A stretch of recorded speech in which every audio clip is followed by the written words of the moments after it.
በስመ አብ ወወልድ ወመንፈስ ቅዱስ አሃዱ አምላክ አሜን። የተወደዳችሁ የእግዚአብሔር ቤተሰቦች ዛሬ ገብርኄር ነው። ሁላችሁንም እንኳን አደረሳችሁ። ገብርኄር ማለት ቸር አገልጋይ ማለት ነው። ግዕዝ ነው፣ ድርብ ቃል ነው። ገብር ማለት አገልጋይ፣ ሰራተኛ፣ ታዛዥ፣ ተላላኪ እንደማለት ሲሆን ኄር ማለት መልካም፣ ቸር፣ በጎ፣ ታማኝ እንደማለት ነው። በተገናኝ ሲነበብ ቸር አገልጋይ፣ በጎ አገልጋይ፣ መልካም ሰራተኛ እንደማለት ነው።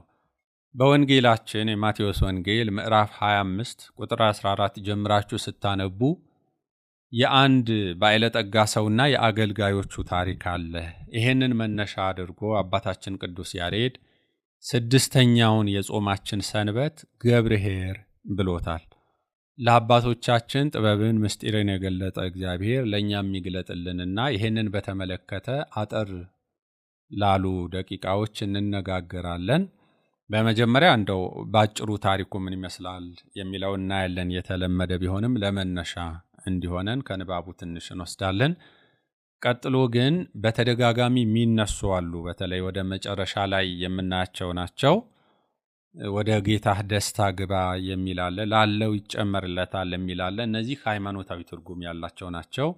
አባቶች በዚህ ጉዳይ ምንድን ያስተማሩት፣ ትክክለኛ መጽሐፋዊ ትርጉሙ ምንድን ነው የሚሉትን እነዚህን አይተን እናጠቃልላለን ማለት ነው። በደብረ ዘይት ትምህርት ስለ አምላካችን ዳግም ምጽአት ተምረናል። ምጽአቱ ምን እንደሚመስል፣ ምልክቶቹ ምን እንደሆኑ፣ ንጉሱ፣ ዳኛው፣ ፈራጁ ልክ ገበሬ በጎቹን ከፍየሎቹ እንደሚለይ፣ ስንዴውን ከእንክርዳድ እንደሚለይ ይህንን የሚያደርግ መሆኑ የመሳሰለውን ተምረናል።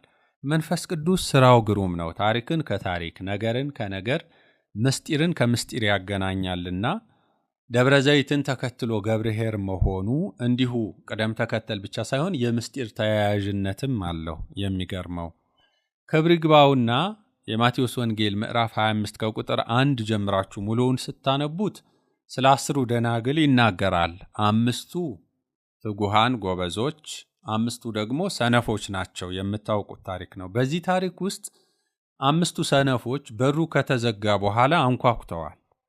ጌታውም ወይም ሙሽራውም እውነት እውነት እላችኋለሁ አላውቃችሁም አላቸው፣ በሩ ተዘግቶባቸዋልና።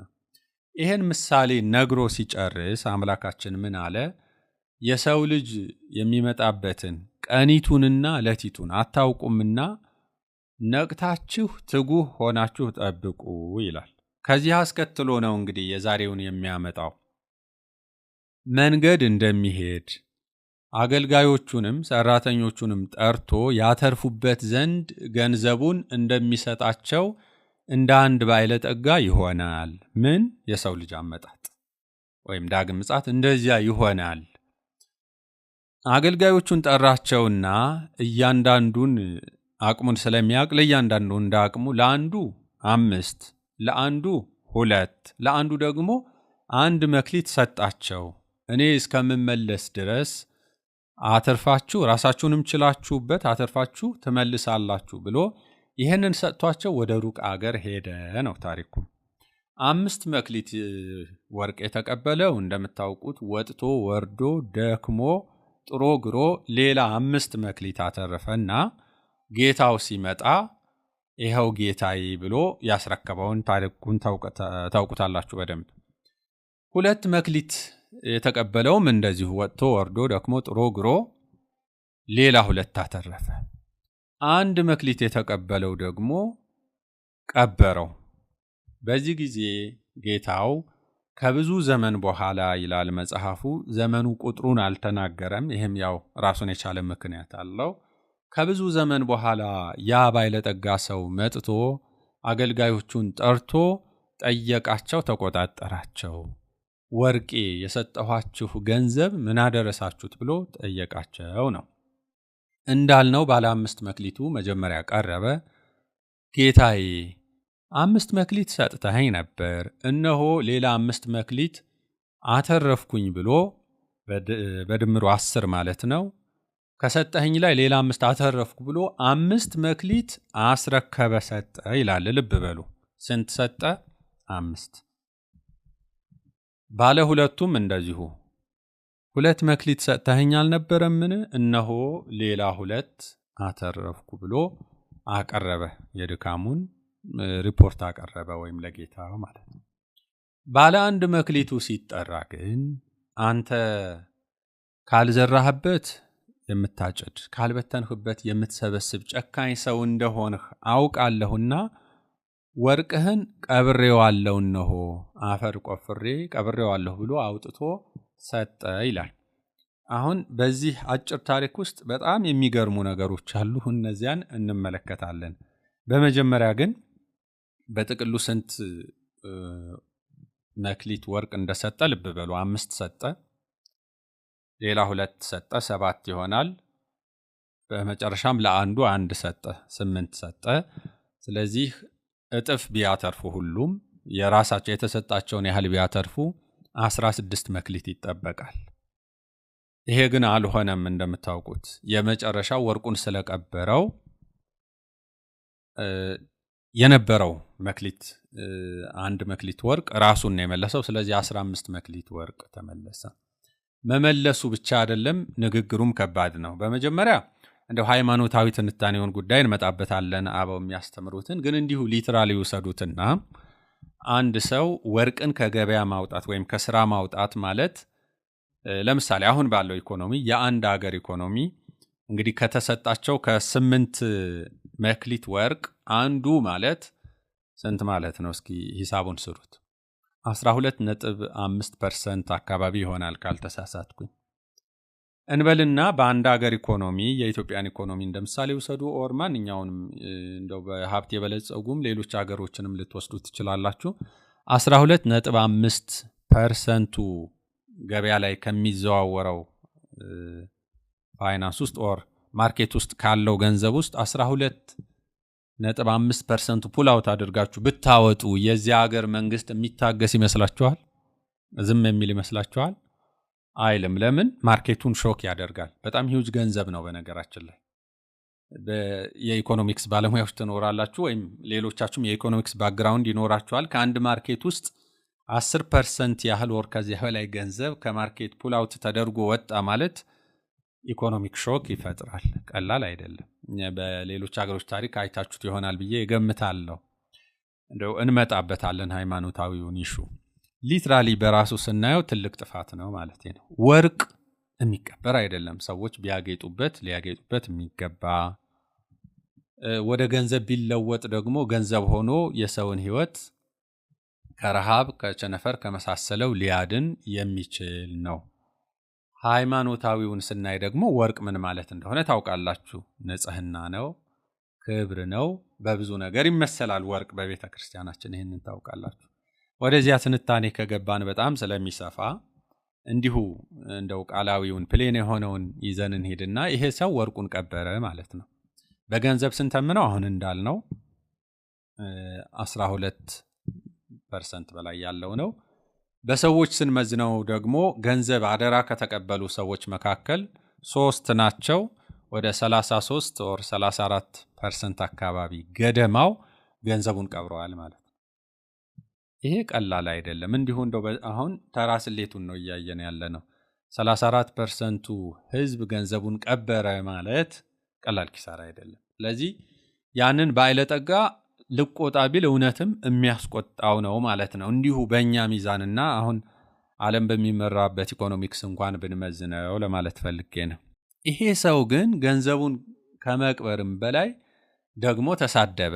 አንተ ጨካኝ እንደሆንህ፣ ካልዘራህበት የምታጭድ ካልበተንህበት የምትሰበስብ እንደሆንህ አውቃለሁ አለው ጌታውን። አዝኖ በሰጠው።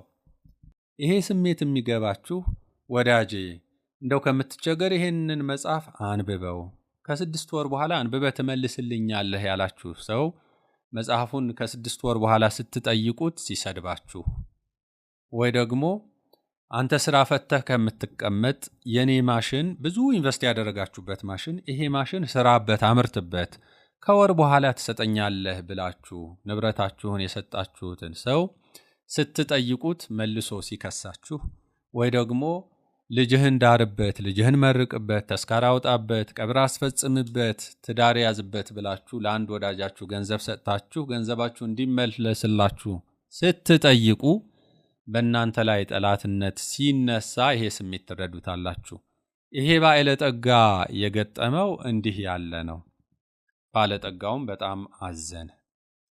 በመጀመሪያ ለሁለቱ ላተረፉ ሰዎች የሰጣቸውን መልስ እንመልከት። ባለ አምስቱ አትርፌያለሁ ብሎ ሪፖርት ሲያደርግ 5 መክሊት ዋናውን ሲመልስ፣ ባለ ሁለቱም እንደዚሁ ሲመልሱ ለሁለቱም አንድ አይነት ነገር ተነገራቸው። ገብርኄር አንተ መልካም ባሪያ፣ አንተ በጎ ቸር አገልጋይ፣ በጥቂቱ ታምነሃል፣ በትንሹ ታምነሃል፣ ለሚበልጠው ደግሞ እሾምሃለሁ፣ ስለዚህ ወደ ጌታህ ደስታ ግባ ተባሉ። ይሄ ለሁለቱ የተነገረ ነው። መክሊቱን ለቀበረው ወርቁን ለቀበረው ደግሞ አገልጋዮቹን ጠርቶ ይላል ባለጠጋው፣ ኑ ይሄንን ሰው ወደ ውጪ ጨለማና ጥርስ ማፋጨት ወደ ሆነበት አውጥታችሁ ጣሉት አለ። አሁን ሁለቱን ነገር ልብ በሉ። በመጀመሪያ አንድ ላይ ነበሩ እነዚህ ሶስቱም አገልጋዮች። የቦታ ልዩነት ተፈጠረ ማለት እስከ ጊዜው ድረስ ንጉሱ መጥቶ ባለጠጋው መጥቶ ንብረቱን እስኪጠይቅ ድረስ ያተረፉትን እስኪጠይቃቸው ድረስ አንድ ላይ ኖሩ። በወንጌል በሌላ ቦታም እንደተነገረው ስንዴና እንክርዳድ አንድ ላይ በቀሉ። እስከ መቼ? መብቀል ብቻ አይደለም፣ አንድ ላይ አደጉ እስከ መኸር ድረስ። በመኸር ግን ገበሬው ለያቸው እንደሚል እነዚህም እስከዚህ ጊዜ ድረስ ባለጠጋው መጥቶ ንብረቱን እስኪቆጣጠራቸው ድረስ እስኪጠይቃቸውና እስኪያስረክቡ ድረስ ውሳኔ እስከሚሰጥ አንድ ላይ ኖሩ። አሁን የቦታ ልዩነት ተፈጠረ ነው። አንዱ ይሄ ነው። ሁለተኛው ነገር ወደ ጌታ ደስታ ግባ ተባሉ። የነዛ የፈቃድ ነው፣ ይገባሉ። አስገዳጅ አያስፈልገውም። ሰው ወደ ጌታ ደስታ ግባ፣ ወደ ደስታ ና ሲሉት እምቢ የሚል የለም። ግባ ነው የተባሉት ሁለቱ። ተገባለህ፣ ግባ። የደስታ ነው፣ የፈቃድ ነው። ያንን ግን ወደ ውጪ ውጣ ወይም ሂድ አይደለም፣ አውጥታችሁ ጣሉት ነው። ምክንያቱም ጨለማን ጥርስ ማፋጨት ያለበት ቦታን የሚመርጥ የለምና ሳይወድ በግድ፣ ምክንያቱም በገዛ ፈቃዱ ወርቁን ቀብሯልና፣ አሁን ግን የራሱን ፈቃድ የሚፈጽምበት ጊዜ አልፏል ማለት ነው። ወደ ጌታ ደስታ ግባ ማለት ምን ማለት ነው? የጌታችን ደስታ ምንድን ነው? መቼም እያንዳንዱን መተንተን አያስፈልግም ብዬ ነው። ይህንን የምትሰሙ ወንድሞቼም እህቶቼም ሁላችሁም ከሞላ ጎደል በተደጋጋሚ የሰማችሁት ትምህርት ስለሆነ ባለጠጋው የተባለው እግዚአብሔር ነው፣ አገልጋዮች የተባልነው እኛ ነን የሚለውን ደግሜ ላለማንሳት ያህል ነው። እግዚአብሔር ነው ባለጠጋ የተባለው። ስለዚህ የእግዚአብሔር ደስታ ምንድን ነው ያልን እንደሆነ የሰው ልጆች ሁሉ የተዘጋጀላቸውን መንግስተ እግዚአብሔር መንግስተ ሰማያት ይወርሱ ዘንድ የጌታ ደስታ የተባለው እሱ ነው ለፍጻሜው። ለአሁን ደግሞ የጌታ ደስታ ማለት በጸጋ ላይ ጸጋ ማግኘት፣ ቤተ ክርስቲያን ሁል ጊዜ ሰርግ የሚሆንባት፣ ቅዱስ ሥጋው ክቡር ደሙ የሚፈተትባት የሚቀዳባት ቅድስት ቤተ ክርስቲያናችን የጌታችን ደስታ ናት። ወደዚህ ግቡ ይለዋል ማለት ነው። ያኛውስ ጨለማና ጥርስ ማፋጨት ወደ ሆነበት፣ ይሄ የጌታው ደስታ አይደለም። ወደዚህ ለያያቸው። በመጨረሻም ግን ያ ባለጠጋው አዘነ፣ አዝኖም አልቀረም፣ ተቆጣ። ምን አለ? በእውነት አንተ እንደምትለው እኔ ካልዘራሁበት የማጭድ ካልበተንሁበት የምሰበስብ ጨካኝ ነኝን? እንደዚያ ከሆነስ ወርቄን በመለስክ ለሚያተርፉበትም በሰጠ አለውና፣ እነሆ ወርቁን ተቀበሉት፣ 5 መክሊት ላለውም ስጡት፣ 10 ላደረገው ማለት ነው። ላለው ይጨመርለታል፣ ለሌለው ግን ያንኑ ይወሰድበታል፣ ያንኑ ይወስዱበታል ይላል። ይሄንን ሚስ ኢንተርፕሬት ስለሚያደርጉት ይቺን ነገር ለማየት ያህል ነው። ምን ማለት ነው? ላለው ይጨመርለታል፣ ለሌለው ግን ያለው ያንኑ ይወስዱበታል ማለት ምን ማለት ነው? ከሌለው ምኑ ይወስዱበታል? ጥያቄው የሆነ ፓራዶክስ የሚመስል ነገር አለውና በዚህ ምክንያት አንዳንዶች ሀብታም የበለጠ ሀብታም ይሆናል፣ ድሃ የበለጠ ድሃ ይሆናል ብለው የሚተረጉሙታሉ፣ ወይ እንደዚህ የሚረዱት፣ ወይ ድሃን የበለጠ ድሃ አርጉት፣ ሀብታሙን ይበልጥ አበልጥጉት ብሎ ጌታ የተናገረ ይመስላችኋል? እንዲህ አይደለም። ክሪቲካሊ እንድታዳምጡኝና በደንብ እንድታዩት የምፈልገው ይሄን ያላቸው መቼ ነው? ንባቡን በደንብ ተመልከቱት። 5 መክሊት የተቀበለው 10 አተረፈ እንጂ 10ሩንም አልሰጠም። 5 አለው። ልብ በሉ፣ 5 አለው። ባለ ሁለቱም እንደዚህ። ስለዚህ አላቸው፣ እጃቸው ላይ አለ ማለት ነው። ባለ አንዱ ግን የለውም። ለምን ካላችሁ ያተረፈው የለም። አሁን ይጠበቅ የነበረው ኤክስፔክት ይደረግ የነበረው አንዱን አትርፎ ለራሱ ይዞ አንዱን ደግሞ ለባለጠጋው መስጠት ነበር። እሱ ባለው መሰረት ቀብሬው ነበረ፣ እንካ ወርቀህ ብሎ ሰጥቷል። አሁን እጁ ባዶ ነው። አያችሁ? ስለዚህ እነዛ አላቸው እጃቸው ላይ፣ እሱ ግን የለውም። ሊወሰድበት ነው፣ እንዳለው አይቆጠርም። ያተረፈው የለማ፣ ትርፉ ነበር የሱም የሆነው። ስለዚህ ይህንን አባቶቻችን ሲያስተምሩ ያለው የተባለው ልጅነት ነው። ልጅነት ላለው ጸጋ ይጨመርለታል፣ ያተርፋል። ጸጋ የሚመጣው ከልጅነት በኋላ ነው። ይሄ መንፈሳዊ ጸጋ ነው፣ የቅድስና ጸጋ ነው። ይጨመርለታል በልጅነት። ልጅነቱን ካጎደፈ ግን ሌላው ጸጋ አይጨመርለትም፣ ቢመጣም አይጠቅመውም። መሰረቱ ልጅነት ነው። ልጅነት መሰረት፣ ትርፎቹ ከዚያ በኋላ የሚመጡ ናቸው። ላለው ግን በልጅነት ላይ ጸጋ ይጨመርለታል። ያ ጸጋ ደግሞ በጎ ስራ ያሰራዋል፣ በጸጋው ያተርፋል፣ መንግስተ ሰማያትን ያገኛል ማለት ነው። ወደ ጌታ ደስታ ግባ የተባለው እሱ ነው። ስለዚህ በልጅነት ላይ ጸጋ፣ በመንፈሳዊ ጸጋ ላይ መንግስተ እግዚአብሔር፣ ርስተ እግዚአብሔር ማለት ነው። ላለው ይሄ ይጨመርለታል። ለሌለው ልጅነት ከሌለው ምን ጸጋ ይሰጠዋል? ልጅነት ከሌለ መንግስተ ሰማያት መግባት የለም አይደል? በዮሐንስ ወንጌል የተነገረ ነው። ያው ሳምንቶቹ ትምህርቶቹ ሁሉ ተያያዥ ናቸው፣ በምስጢር ይገናኛሉ። ቀጣዩ ሳምንት ኒቆዲሞስ ላይ የምንማረው አለ። እንደገና ያልተወለደ የእግዚአብሔር መንግስት አያያትም ነው የሚለው። ይሄ አምላካችን በምሳሌ አይደለም፣ በታሪክ መልክ አይደለም፣ ቀጥታ የተናገረው ነው። ልጅነት ሳይኖር መንግስተ ሰማያት ወይም መንግስተ እግዚአብሔር መውረስ የለም። አይገባም አይደለም። መንግስተ እግዚአብሔርን አያያትም ነው እንጂ አይገባም አይደለም። መግባትማ ቀጣይ ነገር ነው። ግን ለአይኑ እንኳን አያያትም ነው የተባለው ልጅነት ሳይኖር። ልጅነት መሰረት ነው። ስለዚህ ያኔ እርግጥ ስለ ጥምቀትን የተመለከተ የልጅነትን ጉዳይ የተመለከተ በዝርዝር ይታያል። አሁን በምስጢር የተናገረው ያንን ነው። የሌለው ይወሰድበታል ማለት መጀመሪያ የተሰጠው መክሊት አለ፣ ያ ልጅነት ነው። ያንን አክብሮ ጸጋ ካተረፈበት ወይም ልጅነቱን ጠብቆ አክብሮ ከኖረ መልካም ጸጋ ይጨመርለታል፣ በጸጋ ላይ ርስት ይጨመርለታል። ልጅነት ሳይኖረው ግን መንግስተ እግዚአብሔርም ጸጋም የሚባል ሊኖር ስለማይችል ይሄንን ለማመልከት ነው እንጂ እንደው ስለ ምድራዊ ባለጠግነትና ስለ ምድራዊ ሀብት ብቻ ሀብታሞች ይበልጥ ሀብታም ይሆናሉ እንደዚህ ለማለት አይደለም ለማለት ነው።